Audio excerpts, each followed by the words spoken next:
En 4 ans, il a pris le contrôle de centaines de milliers d'ordinateurs, clandestinement. Son nom ? Retadup. Un virus informatique surpuissant, implanté mondialement. Bonjour à tous. Finalement stoppé par cette unité d'élite de cybergendarmes français. Il n'y a rien de neuf qui sort.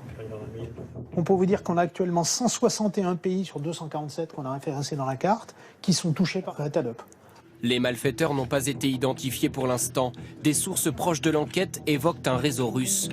Mais leur serveur, leur tour de contrôle, se trouvait en France. Elle infectait ses cibles grâce à des mails ou des clés USB piégées. 850 000 ordinateurs contaminés, passés sous contrôle des pirates pour attaquer des institutions ou des entreprises. Il a fait des attaques sur des infrastructures comme des hôpitaux en volant les données des gens pour les revendre derrière, on le présume, qui aurait pu neutraliser une infrastructure critique, de l'énergie, de la communication. Renault en 2017, le géant du transport Maersk, des milliers de PME ou des partis politiques en pleine élection. Les cyberattaques sont toujours plus nombreuses et les pièges souvent les mêmes, selon cet expert. Voici un mail invitant à cliquer pour se protéger d'escroqueries bancaires, avec quelques fautes d'orthographe. Et puis la tournure de phrase « me souscrire à la nouvelle réglementation de sécurité ». Il est en fait envoyé par des pirates pour prendre le contrôle de cet ordinateur.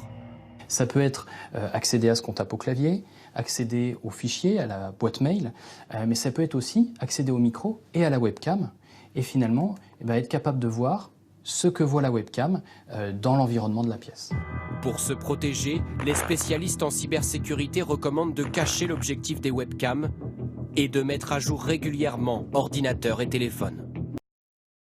Des centaines de milliers d'ordinateurs piégés par une organisation criminelle pendant 3 ans.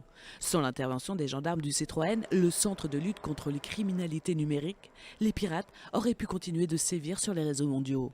Ce qu'a fait la gendarmerie, c'est comme s'ils avaient infiltré le serveur, mais entre guillemets, ils l'ont copié, ils l'ont fait fonctionner dans un endroit sous cloche qu'eux maîtrisent pour comprendre comment les ordres sont envoyés, quels types d'ordres peuvent être envoyés, jusqu'à découvrir finalement la faille dans le système et ensuite pouvoir nettoyer automatiquement tous ces ordinateurs à l'échelle planétaire. En mars dernier, la société d'antivirus Avast prend contact avec les experts du C3N après avoir opéré un virus, le Retadup, sur un grand nombre d'ordinateurs.